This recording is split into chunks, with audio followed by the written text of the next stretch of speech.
নমস্কার, আমার নাম মৌসুমী নাথ। আমি Chuapara Sriramakrishna teachers training college and research B Ed কলেজের ফার্স্ট সেমিস্টারে একজন ছাত্রী। আমার বিএড ফার্স্ট সেমিস্টারের 1.1.5 ইউনিটের পাওয়ার পয়েন্ট প্রেজেন্টেশনের টপিকটির নাম হলো ভাষাগত বিকাশের পর্যায়। এই টপিকটির উপরে আমি কিছুটা আলোচনা করার চেষ্টা করছি।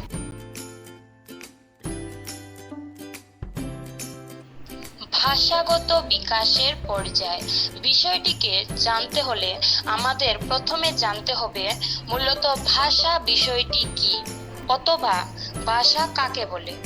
কারণ আমরা যদি ওটাই না জানি তাহলে তো আর অজগর বলতে পারবো না, তাই না? তো ভাষা হলো মানুষের ভাব বিনিময়ের একটি মাধ্যম। আমরা নিজেদের ভাবনা, চিন্তা, অনুভূতি ইত্যাদি সবকিছুই ভাষার মাধ্যমে ব্যক্ত করে থাকি। অন্যান্য সকল বিকাশের মতোই ভাষার বিকাশও পর্যায়ক্রমে ঘটে থাকে। যেহেতু ভাষা হলো কতগুলি চিহ্ন বা প্রতীকের সমষ্টি, যার নির্দিষ্ট অর্থ রয়েছে, নিজস্ব রচনাশৈলী রয়েছে এবং ভাষার উদ্ভব হয় সমাজ থেকে, সেহেতু মানুষকে যথাযথভাবে ভাষাগত দক্ষতা অর্জন করতে সমাজের সঙ্গে থেকে পর্যায়ক্রমিকভাবেই সম্পন্ন করতে হয়। অর্থাৎ জীবজগৎ ও মানব সমাজে যে প্রক্রিয়ার মাধ্যমে প্রতিনিয়ত ভাব বিনিময় ঘটে, সেই প্রক্রিয়াটিই হলো ভাষা।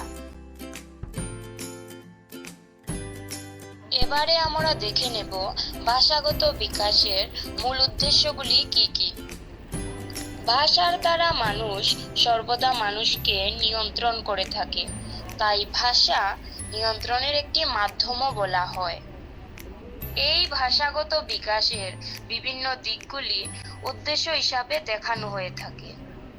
বর্তমানে আলোচ্য বিষয়টিতে ভাষাগত বিকাশের যে সমস্ত দিক বা বিষয় নিয়ে আলোচনা করা হবে তা হলো: প্রথমত, ভাষা কি; দ্বিতীয়ত, ভাষার উপাদানগুলি কি কি; তৃতীয়ত, ভাষাগত বিকাশের ধাপগুলি কি কি; চতুর্থত, কার্যকরী ভাষাগত উপায়গুলি কি কি; পঞ্চমত, ভাষাগত বিকাশের বিভিন্ন দিকগুলি কি কি।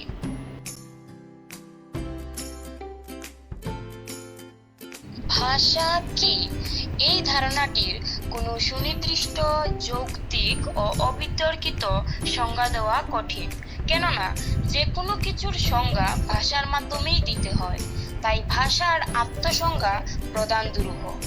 তবে কার্যনির্বাহী সংজ্ঞা দিতে গিয়ে বলা যায়, ভাষা হলো এক ধরনের মাধ্যম যা একজন ব্যক্তির চিন্তা, ধারণা, অনুভূতি ইত্যাদিকে আরেকজন ব্যক্তির মধ্যে সঞ্চারিত করে।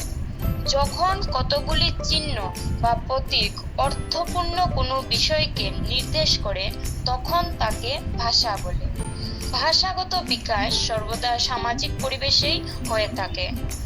জন ডাব্লিউ সেন্ট্রক ভাষার সংজ্ঞা দিতে গিয়ে বলেছেন, language is a form of communication weather spoken, written or signed, that is based on a system of symbols. ভাষাগত বিকাশের কিছু বৈশিষ্ট্যাবলী রয়েছে। সেগুলি হলো: ভাষা হলো এক ধরনের মাধ্যম। এটি যোগাযোগ বা ভাবের আদান প্রদানের একটি রূপ। ভাষা কতগুলি চিহ্ন বা প্রতীকের সমষ্টি। এটির বিকাশ পর্যায়ক্রমে ঘটে থাকে। ভাষা কোনো অর্থপূর্ণ বিষয়কে নির্দেশ করে। ভাষা মূল বাক্যে শব্দগুলিকে একত্রিত করার ক্ষমতা রাখে। ভাষা এক প্রজন্ম থেকে অন্য প্রজন্মে প্রচুর পরিমাণে জটিল জ্ঞানের দক্ষ সংক্রমণ সম্ভব করে তোলে। এটি সামাজিক পরিবেশেই সম্পন্ন বা বিকশিত হয়। ভাষা বাচনিক, লিখিত ও অবাচনিকও হয়ে থাকে। ভাষা হলো ধ্বনি, শব্দ, পদ ও বাক্যের বাহ্যিক ও আভ্যন্তরীণ গাঠনিক পর্যায় রক্ষাকারী অন্যতম মাধ্যম।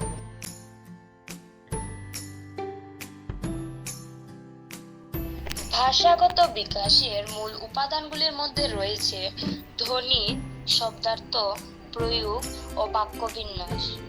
এই ধ্বনি, শব্দার্থ, প্রয়োগ ও বাক্যবিন্যাসগুলি কি সেগুলি সম্পর্কে সংক্ষেপে জেনে নেওয়ার চেষ্টা করছি। ধ্বনি ধ্বনি হলো যে সমস্ত প্রতীক বা চিহ্ন দিয়ে ভাষা তৈরি হয়, এটি ভাষার প্রাথমিক উপাদান।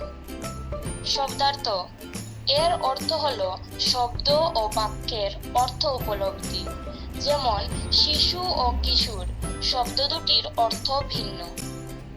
তারপর প্রয়োগিক দিক, বিভিন্ন পরিস্থিতিতে বা বিভিন্ন সময়ে শব্দের বা বাক্যের ব্যবহারের উপলব্ধিকে বলে ভাষার প্রয়োগিক দিক। যেমন কোনো শিক্ষার্থী যখন শ্রেণীকক্ষে থাকে, আবার যখন ক্যান্টিনে বন্ধুদের সাথে থাকে, তখন নিশ্চয়ই শব্দ বা বাক্যের প্রয়োগ একরকম হয় না। এটি ভাষার প্রয়োগিক দিক। তারপর বাক্য গঠন বা বাক্যবিন্যাস। ভাষার প্রকারভেদ যেমন রয়েছে, তেমনি প্রতিটি ভাষার ক্ষেত্রে শব্দ একত্রিত করে বাক্য তৈরির নিয়মও পৃথক। শব্দকে নির্দিষ্ট নিয়মে এই বাক্য তৈরির নীতিকেই বলে ব্যাকরণ বা বাক্যবিন্যাস।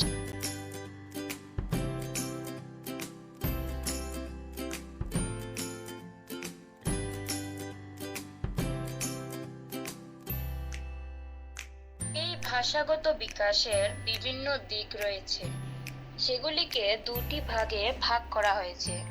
একটি হলো উচ্চারিত ভাষা এবং অন্যটি অনুচ্চারিত ভাষা। শিশুর ভাষার বিকাশ জন্মের পর থেকে অনুচ্চারিত ভাষার মধ্য দিয়ে শুরু হয় এবং শিশু যতদিন পর্যন্ত ভাষার বিকাশ না করতে শেখে, ততদিন পর্যন্ত ভাষা বিকাশের এই পর্যায়টি স্থায়ী হয়। অনুচ্চারিত ভাষার উদাহরণ হলো কুইং, বাবলিং ইত্যাদি। অন্যদিকে উচ্চারিত ভাষার বিকাশ হলো সকল রকম ভাষার উপাদানগুলির বিকাশ, অর্থাৎ ধ্বনি, শব্দার্থ, প্রয়োগ ও বাক্যবিন্যাস প্রতিটি উপাদানের বিকাশ, যা মোটামুটি 12 মাস বয়সের পর থেকে শুরু হয়। এই বিকাশ মোটামুটি 5-6 বছর বয়সেই অনেকটা হয়ে গেলেও ভাষাগত বিকাশ 19 থেকে 20 বছর পর্যন্ত চলে।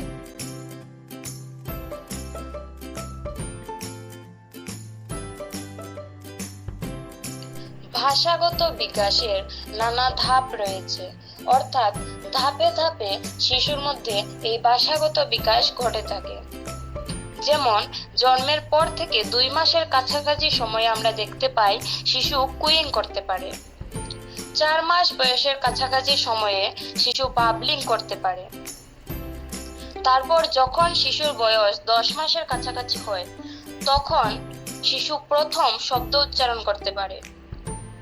শিশুর বয়স যখন 12 থেকে 18 মাসের কাছাকাছি হয়, তখন 50টিরও বেশি শব্দ শিশু আয়ত্ত করতে পারে। শিশুর বয়স যখন 18 থেকে 24 মাসের কাছাকাছি হয়, তখন শিশু 200রও কাছাকাছি শব্দ আয়ত্ত করতে সক্ষম হয়। এই বয়সে শিশু 2টি শব্দ একসঙ্গে ব্যবহার করার ক্ষমতা আয়ত্ত করতে পারে। শিশুর বয়স যখন 2 থেকে 3 বছরের কাছাকাছি হয়, তখন শিশুর শব্দভাণ্ডার বৃদ্ধি পায়। এই বয়সে শিশু অতীতকালে সম্বন্ধীয় বাক্য ব্যবহার করতে শেখে।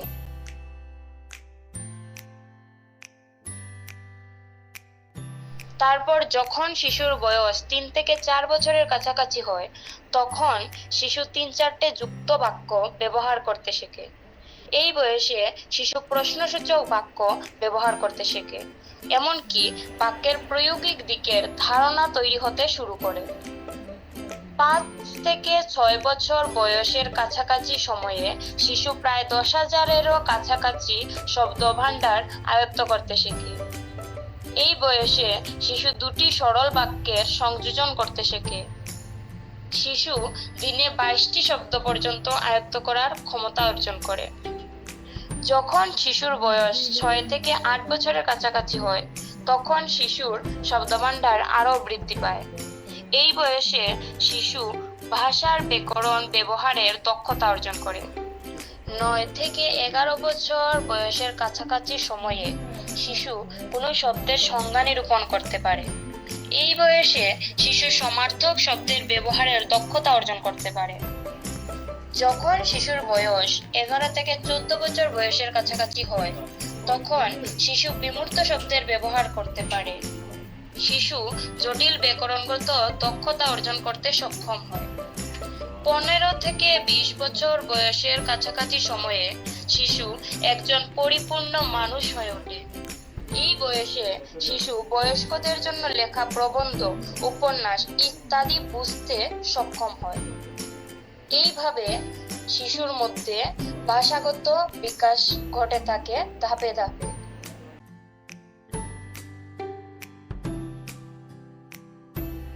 একটি শিশুর মধ্যে কিভাবে কার্যগতভাবে ভাষাগত বিকাশ ঘটানো সম্ভব সে বিষয়ে কিছুটা জেনে নেওয়ার চেষ্টা করব।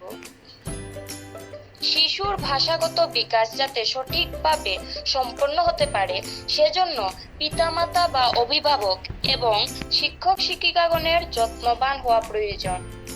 শিশুর বিকাশ যাতে যথাযথ হয় সেজন্য বিকাশ চলাকালীন সময়ে বিভিন্ন কৌশল অবলম্বন করতে পারে।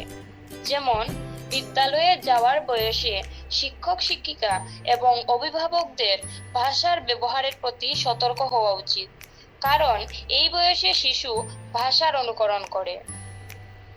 আবার পিতামাতাগণ শিশুকে ছবির বই নিয়ে গল্প শোনালে দ্রুত শব্দার্থ শিখতে সুবিধা হয়। শব্দ নিয়ে খেলা করাতে শেখালে শিশুর ভাষার বিকাশ দ্রুত হয়।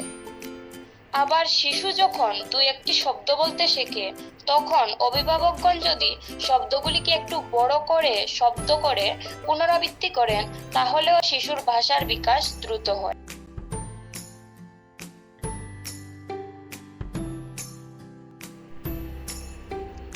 আবার শিশুদের ভাষা বিকাশের প্রথম স্তরে যখন সে কুইং ও বাবলিং করতে শুরু করে, তখন মা বাবা বা লালন পালনকারীরা সেদিকে মনোযোগী হতে পারেন ও সক্রিয় সাড়া দিতে পারেন।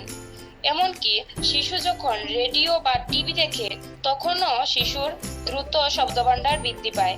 এক্ষেত্রে অভিভাবকগণ সঙ্গে থেকে শিশুর উপযোগী বিষয়বস্তুকে দেখাতে পারেন। পরিশেষে বলা যায় যে, যেহেতু মানুষের মনের ভাব প্রকাশ বা ব্যক্তির মানসিক অভিব্যক্তি ব্যক্ত করার অন্যতম উপায় হলো ভাষা, সেহেতু শিশুর যথাযথ ভাষাগত বিকাশ হওয়া অত্যন্ত প্রয়োজনীয়। ভাষাগত বিকাশের বিভিন্ন দিক এবং উপাদান রয়েছে। সেই সকল উপাদানগুলিকে সঠিকভাবে শিশুর মধ্যে বিকাশ ঘটানোর জন্য পিতামাতা ও অভিভাবকদের সচেতন ও যত্নবান হওয়া প্রয়োজন। শিশুর সঠিকভাবে ভাষাগত বিকাশের জন্য শিক্ষক শিক্ষিকা ও অভিভাবকদের জানা প্রয়োজন কোন বয়স স্তরে কোন কোন ধাপে শিশুর ভাষাগত বৈশিষ্ট্যসমূহ কিভাবে পরিবর্তিত হয়। তাহলে তারা প্রয়োজন মতো কৌশল অবলম্বনে সমর্থ হবেন এবং শিশুর ভাষাগত বিকাশ যথাযথ হবে।